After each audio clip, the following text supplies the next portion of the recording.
Today's episode is sponsored by A3 Environmental, a Midwest-based environmental consultancy firm. With 19 years of experience and 25 scientists across the country, they have both the experience and the resources. A3 specializes in environmental due diligence. They are frequently hired by banks, private equity groups, property buyers and sellers, and M&A attorneys. Recently heard of a situation that A3 got involved in where a bank and a buyer had ordered an environmental report. And when the environmental report came back, the seller looked at it and he was somewhat suspect to what the findings were. And he actually hired A3 to come in and refute some of those findings with the other environmental firm. And at the end of the day, A3 was able to find some faulty findings and got the report thrown out and a clear to close for the seller. And they were able to get to the closing table. So they've really got the right resources and the right people. So if your acquisition is in the industrial space, automotive or dry cleaning or plating, and the deal includes tanks or tubs, vats, drums, silos, or storage of any sort of hazardous chemicals, you'll definitely want A3 on your M&A team. Their motto is A3 Environmental Consulting. Buy assets, not liabilities. Hope you enjoyed today's episode.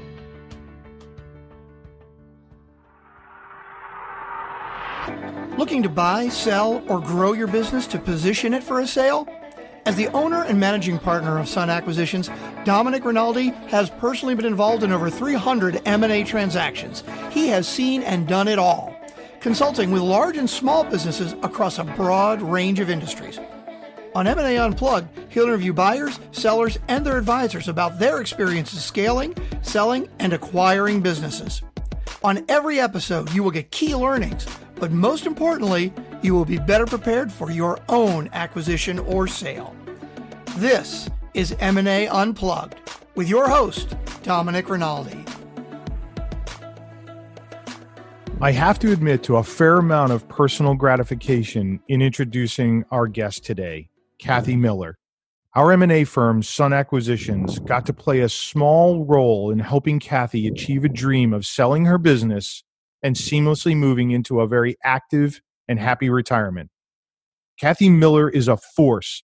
She built her global woman-certified meeting and events management company from the basement of her home into one that managed premier events for many Fortune 50 companies around the world. Her company, Total Event Resources, became synonymous with excellence, evidenced by the more than 60 industry awards her and her company garnered. A graduate of the inaugural Goldman Sachs 10,000 Small Businesses program, she aspired to deliver outstanding support to the most prestigious companies in the world. Mission accomplished. As I mentioned earlier, this year, Kathy realized one of her dreams of selling her business and ensuring that her legacy will carry on. And now Kathy and her husband, Dick, who played an integral role in the sale of her business, are enjoying the fruits of all those years of hard work and sacrifice. Kathy, welcome to M&A Unplugged. It's such a pleasure to have you here and so excited to have you share your journey. Well, thank you, Dominic. And that was such a great introduction. I appreciate it. Well deserved. You really are a force. Getting to know you the way I have, and really so respect what you built and how you built it. Really amazing, building a family and a business, and amazing journey as I got to learn what you did. So for the M&A Unplugged community, could you talk a little bit about the business and your journey of building it? Sure, absolutely. Actually, I think it's unusual. I didn't start a business to start a business. I really started a business to refocus my life because, as you said, children at home. I had 2 small kids, and both my husband and I were traveling like crazy, working like crazy, and a pair living with us. And I thought there's got to be a different way. And so I set out really to produce, back in the day, to produce 12 special events for the year. And I thought, well, with that, I could make a decent living. And fortunately, in 1995, the meeting and event business was booming, and the special event business. And so I started building my business based on that. And so you got the start, you built some events, and all of a sudden it starts to take off for you, huh? It did. And it's interesting because 90% or more of my business was word of mouth, repeat business. And I was very fortunate at that time. The phone would ring and say, "Hey, I've been at that event that you just did in Orlando, and it was fabulous. And I'd like you to do this for a national sales meeting or a new product launch." And it was just me, and I would say, "Yes, yes, yes, this is great." And then I'd hang up the phone and go, "Wow, how am I going to make that happen?"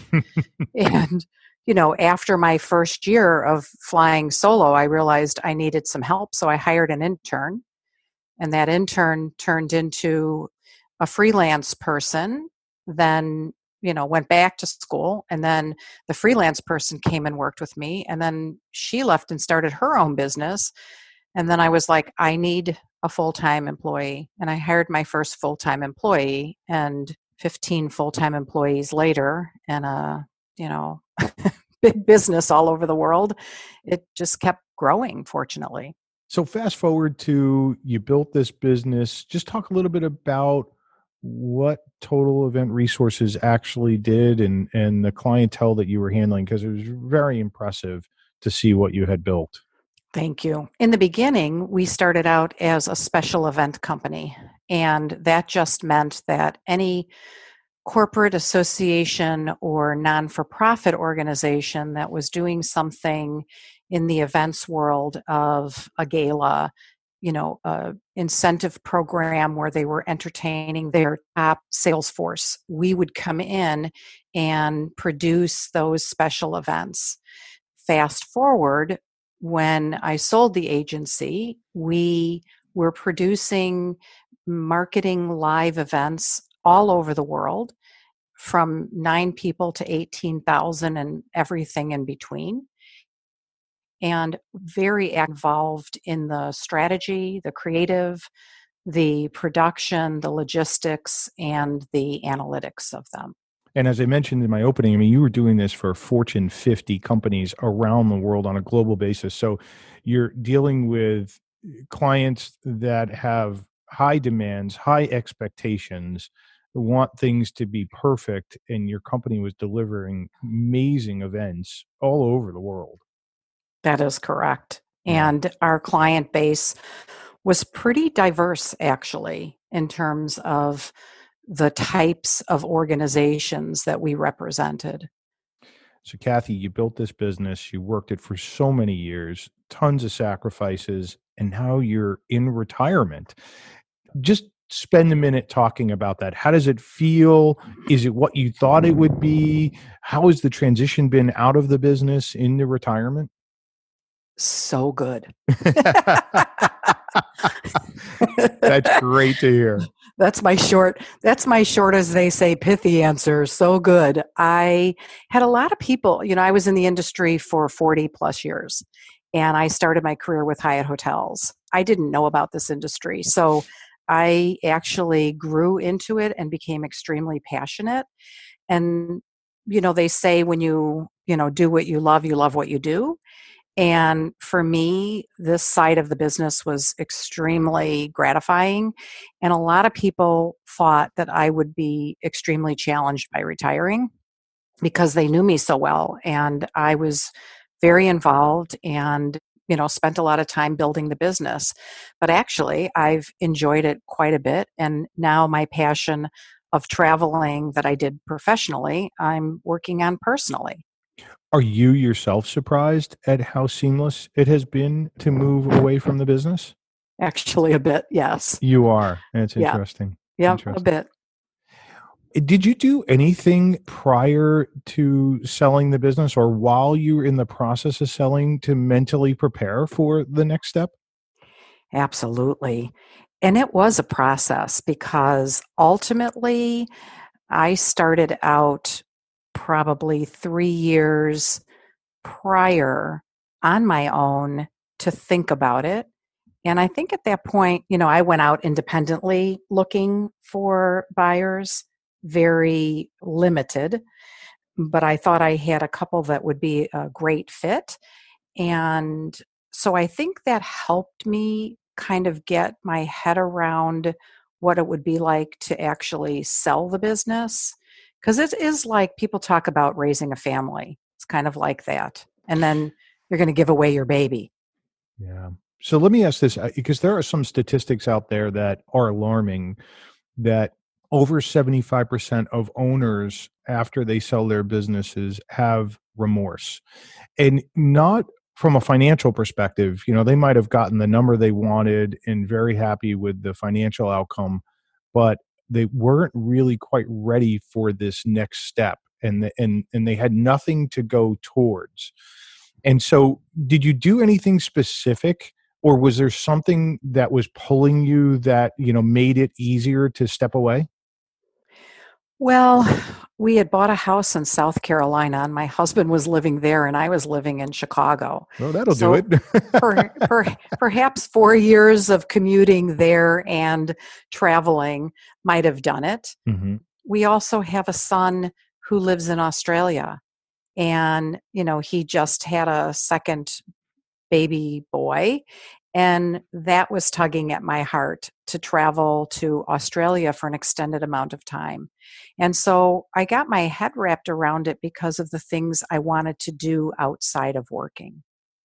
Yeah, so I think you just gave the M&A Unplugged community a real key nugget here, which is you really did have things that were pulling you away. And one of the things that, as an owner, you can do to, just do a quick emotional readiness test is, what would you do after you sell the business? What's pulling you? And you had another home in another state and grandkids. And so those are two of the key things we hear when, people are really emotionally ready. Those are the things that are pulling them. So And my other son was just starting medical school. He actually spent 3 years in Africa, and we went to visit him. And when he came back to Chicago, because he's in Chicago, and I left, but it was also time to give to him to help him in a way that we could get him set up for medical school. that's great. That's great. So let's move to, and by the way, so happy that you and Dick are retired and enjoying it, and I know about to do some significant travel. So that's all awesome.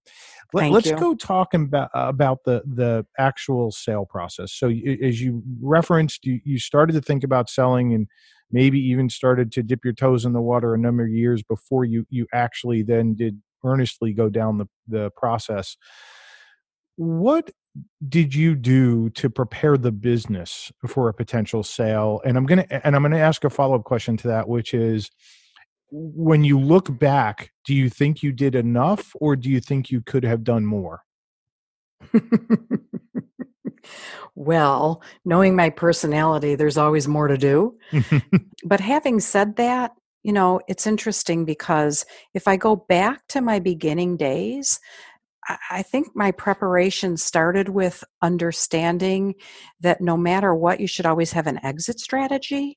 And so I think I started with that, even though my exit strategy changed on numerous occasions. And it wasn't like I was ready to exit at any given point. I just knew that someday what I was building, I was hopeful that a legacy would carry on.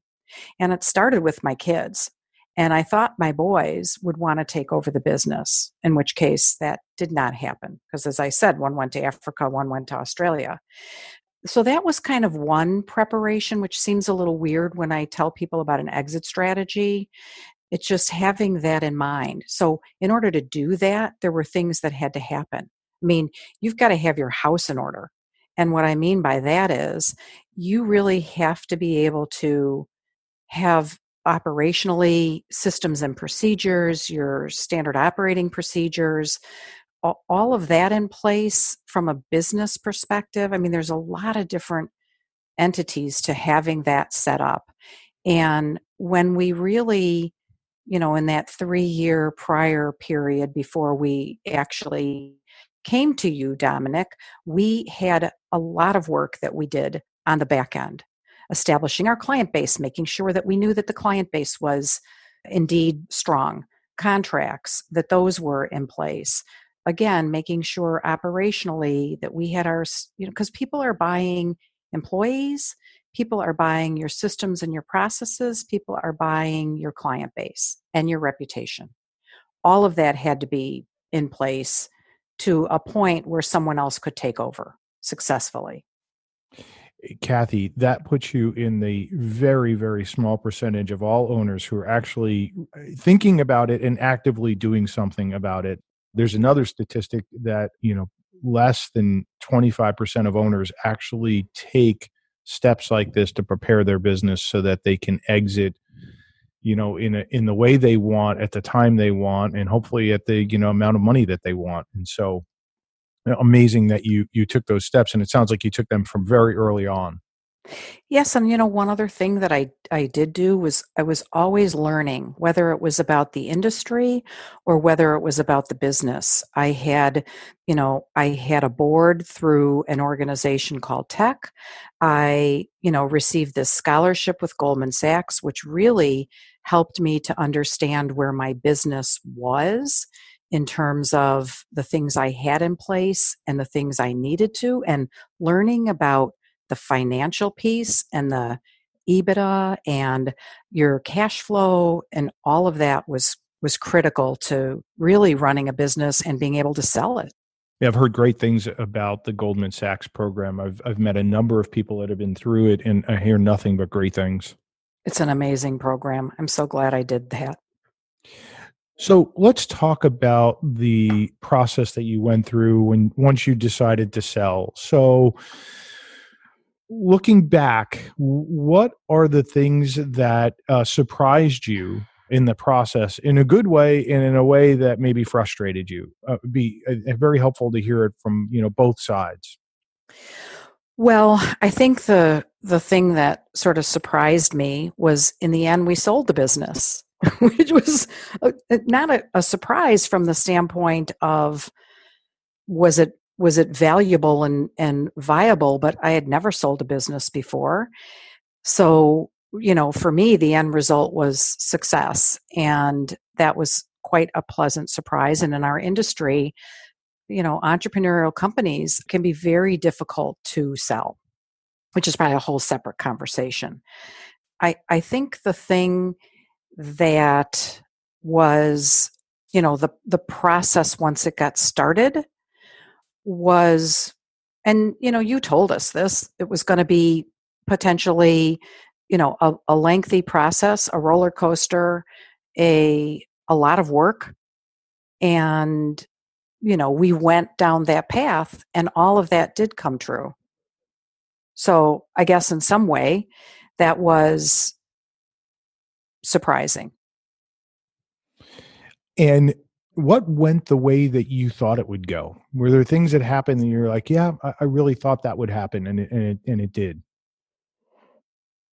I don't know if and this may sound strange, I don't know if I had that kind of insight to think about it, because quite frankly, if I take a step back, the credit for selling this business needs to go to my husband, because fortunately I had him to do all of the hard work and legwork. We were great together doing it, where I could keep building the business and running the business and working on the business while he was working on selling the business. Yeah, that's a great point. Even when you hire an advisor to sell your business, there's still so much to be done. And as you referenced, your husband, Dick, he really took on a lot of the data requests and information and coordination with the attorneys when time came for that, and with the accountant, and allowed you to stay, like you said, focused on the business right up to the very end, where I think you were doing one of your biggest events ever, right? At the Yes. very end. And signing a contract, a And signing huge contract. Yeah. Yes. Yeah. Which the new owner, was very happy with, right? Because he could Yes. see the momentum in the business was continuing because you were allowed to be focused on it. So yeah, Yes. tremendous. Which I think is really important. That momentum piece can be difficult because, when you talked about mindset, if you get your mindset out of selling your business, then, or you get it into selling your business, then you ultimately are thinking about what you're going to do beyond your business, but you have to keep your business going all the way to the end. Without a doubt. We've been in situations before in our firm where businesses are in decline because owners have sort of taken their eye off the ball, and it becomes very difficult when that happens. Buyers get very nervous, either disappear or start to ask lots of questions, which now takes the owner even further away from their business. So it can have a multiplying effect when that happens. Yes, absolutely. What pieces of the process as you got into them did you see created leverage for you in the sale? So whether that was, external resources or the process, or as you look back on it, leverage is such an important thing when you're looking to sell a business. What would you say provided you the largest leverage as we were going through the process? Well, I think if you get down to some of the things that maybe sound basic or trite but are important, the reputation of our agency was very important, well established. We had a great reputation in the industry. Our buyer knew of our reputation. We had a extremely strong client base and quite a diverse client base, as well as the types of projects that we were working on. The fact that we were producing meetings and events all over the world, not just in the Chicagoland area. I think the fact that our employees were tenured, and you could look at that and be like, wow, I can walk away and the employees are in place, and that's, I believe, an important aspect for a seller. So those would be kind of the top things I would say. Yeah. Yeah.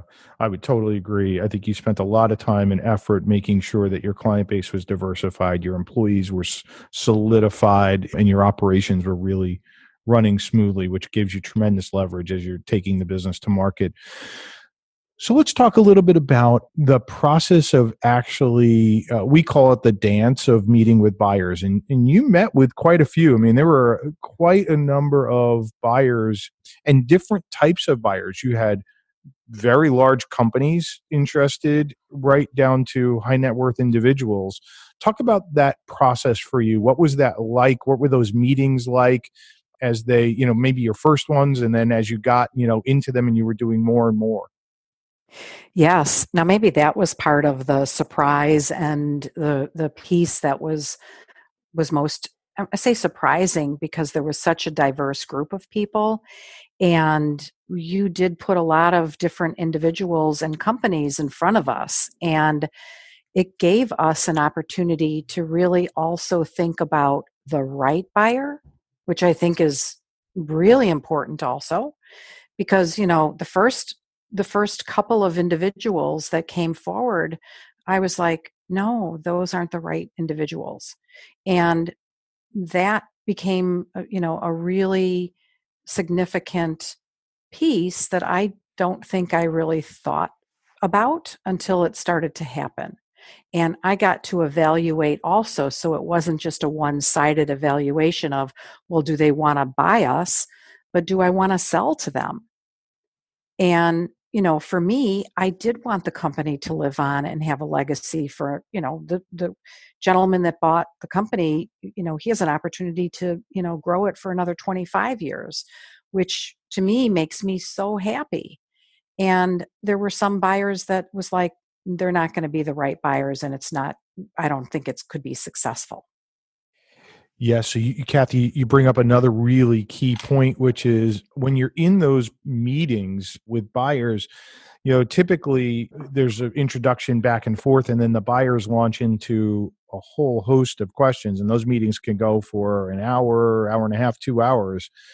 But it's so important as the owner of the business to also be, vetting the buyer back and have coming in with your own questions, because in most cases your legacy matters, and you want to know that the person that's going to take over is going to take care of the company that you've spent all these years building, and your employees and your clients who are probably friends. Absolutely.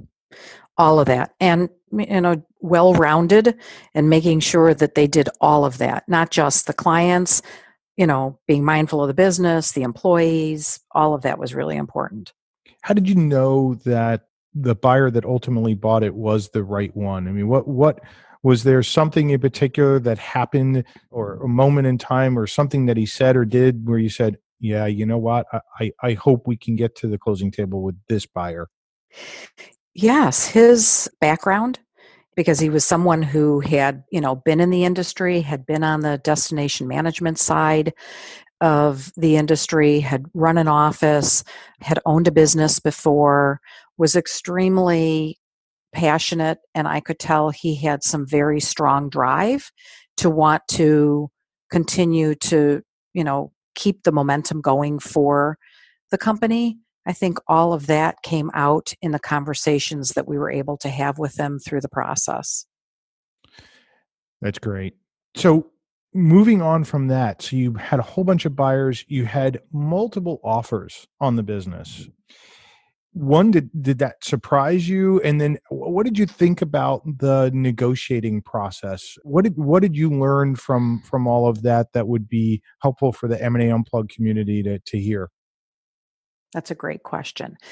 Well, I think there's more than one way to get a deal done, meaning, what you were talking about is it's not all about the price necessarily, even though obviously that's important because, that sets you up for the future. But I guess what I mean by it's not just about the price is, and that there's multiple ways to get a deal done, is that, are you staying on for 3 years? Are you going to stay on for 2 years?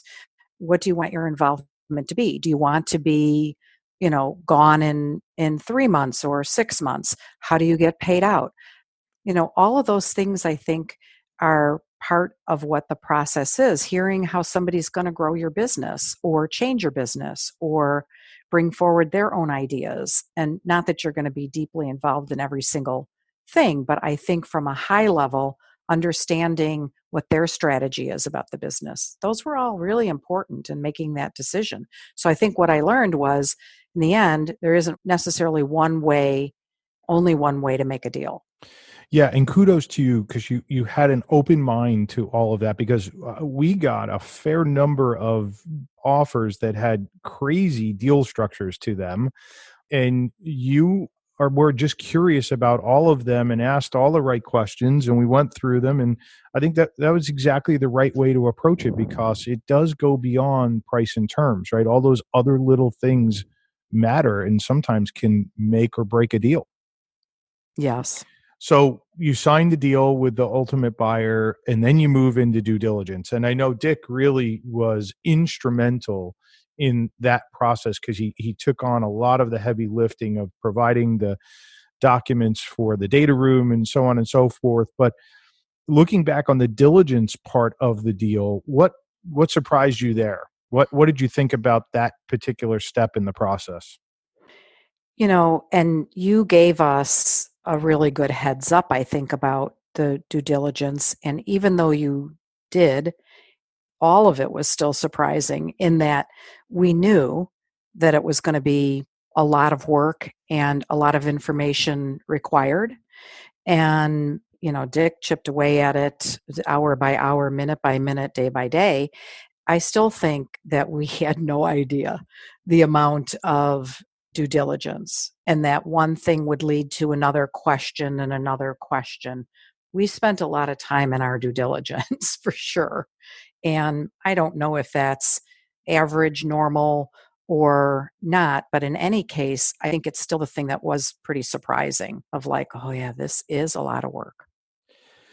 Yeah, so diligence is very intrusive and time consuming. You like it to go fast, but it rarely does. And especially when there's a bank involved and they're asking lots of questions, which the buyer did secure a loan from a bank, an SBA loan to acquire this business. So it's not just the buyer asking the questions, it's the bank and maybe other people as well. And so it can be very time consuming. And I think it goes back to your point of you know, the more preparation you can do in advance of a sale, the better. And if you have somebody that can help you deliver on a lot of those requests, it helps you maintain your focus on the business. And thankfully, you had that situation. I was very lucky to have Dick in place to help with it. I would echo that. Um, so, Kathy, as we close up the interview, I'd like you to maybe now get above the trees and get at the 50,000 foot level for a minute for the M&A Unplugged community, and if you were to give some high level advice to the folks in the community out there who are maybe thinking about selling now or in the future, what advice would you offer to those sellers? Well, for sure, I would say have your house in order. So be prepared, what you were just talking about. That's really important. And you don't know, so to the second piece, you don't know how prepared you really are until you enlist the experts. So, it's kind of like what I advised my clients when they came to me. Sure, they could do it themselves or they could hire the experts. And we were the experts in our field. And fortunately, we found the experts in our field for selling a business to help us, including you, Dominic, but it also included our attorney and our CPA. And, I had a business advisor that I also worked with in all of that. So really that's a critical piece. I think, making sure that you have your desires for the future of what you want to do and what that exit strategy looks like for you, what you're willing to accept and not accept. Staying active in the business, I think, was critical for the success of our sale. And then the last piece, which we didn't really talk about, but that was pretty much drilled in our head and made so much sense not going through the process, was the confidentiality. And keeping the confidentiality of this deal was one of the hardest things that I ever had to do. And yet it was one of the most important pieces as well. I usually wrap here, but that is such an important nugget. Let's spend a minute on it. When you talk about confidentiality, so talk about what you mean specifically, and then what were the issues that you were grappling with around confidentiality so people can understand that. So ultimately, making sure you tell no one, and I mean no one, that you're trying to sell your business, because that ultimately can make a deal go away in a heartbeat. And in fact, did for us once, because we did bring our team involved, for a merger, and it didn't help the process, it hindered it. So when we wanted to bring in our key executive to help us with the financial piece, she had a lot of information because that was her job. So, you have a chief financial officer and they're managing all of that, but now you got to get it out of their hands without asking, without asking them or asking them and not telling them why. And that became a huge struggle of being able to just get the information that we needed. In the end, the funny piece, and the employees, don't tell the employees because then they get scared and they don't know what's about to happen. So they want to leave and you need them. And, you always advised us, when the time came, don't lie, but don't have the conversation.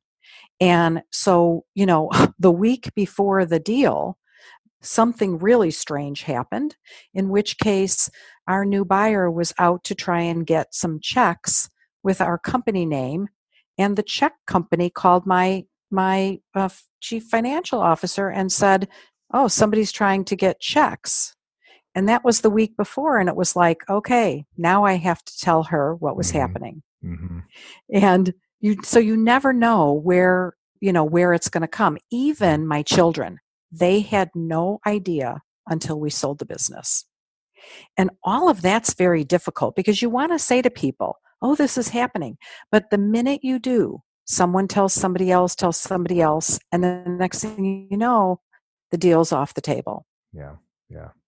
Great advice. We talk to people about this all the time. We've seen so many breaches or threatened breaches, and it just doesn't help the process in any way.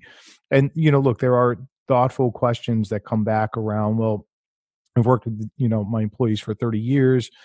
I feel like I'm betraying them. Yes, but there are counter issues to that. Like you can't answer any of the questions they're about to ask.